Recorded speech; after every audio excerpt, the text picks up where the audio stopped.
Stage 2 load shedding is underway. Eskom says rolling blackouts are expected to last until 10 this evening. The battling utility implemented load shedding across the country last weekend. Eskom says it uses the weekends to catch up on maintenance. Finance Minister Nene didn't announce any further support for the parastatal when he presented his budget yesterday.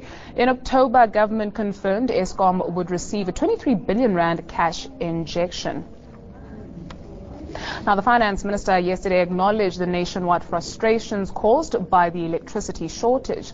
Now, there could be some relief for Johannesburg residents. The city is offering cheaper power during certain hours. National Business Initiative CEO Joanne Yawitch joins us now in studio. Thank you so much for your time this evening. Your overall thoughts and impressions on what the Minister had to say yesterday, particularly with regards to energy.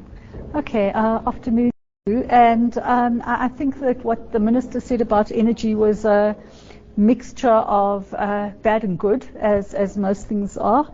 I think the first thing, the bad first, or the areas of concern, is that there were a number of announcements that really do indicate that we're in for, that there are a number of price drivers for higher electricity prices over the next couple of years. And essentially the increase in the electricity levy from 3.5 cents a kilowatt hour to 5.5 cents a kilowatt hour. The Minister did say that this is temporary and that once the carbon tax is introduced, it will be phased out. But the reality is that the shortage of electricity supply is likely to last for some time. So I think that increase might be with us for some time. And secondly, the Minister kept on talking about the need for more cost-reflective electricity tariffs, and essentially what that means is price increase. What will all these increases, or rather the real impact that they'll have on Eskom and other energy suppliers be? I think that certainly for Eskom, a move towards more cost-reflective tariffs is intended to provide Eskom with the price stability that it needs for the investments that it must make in its operations. But I think that for the consumers and for industry, clearly it means that electricity prices go up. I think the third thing is the issue of the carbon tax and the question of what its impact will be. Its legislation is going to come in, be published for comment this year, and the intention is to implement it in 2016.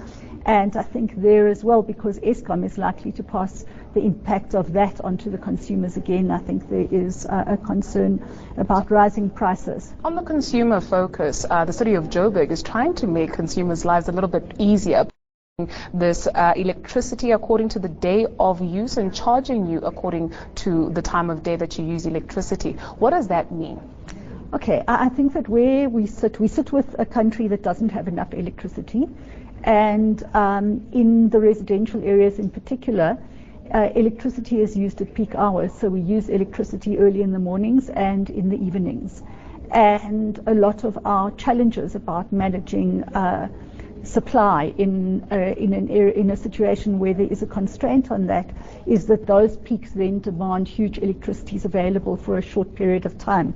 So I think that what the city of Joburg is trying to do is to create a set of price incentives to say if you only run your pool pump outside of the peak hours, or if you switch your geyser off during peak hours, then you'll get there'll be price relief from electricity. I think it's a good idea.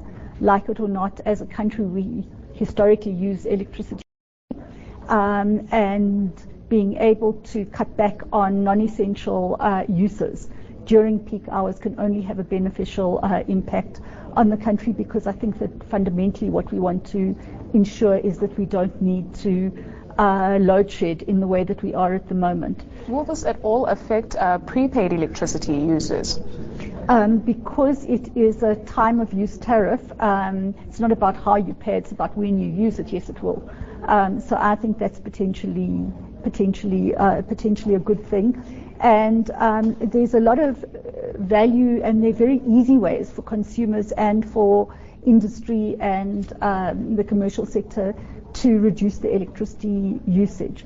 My organization does a lot of work with large and medium-sized companies to work with them. We provide free services and subsidized services so that we can help companies to understand what it is possible for them to do, so that they reduce the amount of electricity they use, reduce their costs, but can keep production going. So I think that's where we're headed as a country. We all have to play our part. Thank you so much, Joanne, for your time this evening. That was Joanne Yawitch from the National Business Initiative. Right, we look at stories making headlines on the continent with our East Africa Bureau Chief, Robin Creel, after the short break. Do stay with us.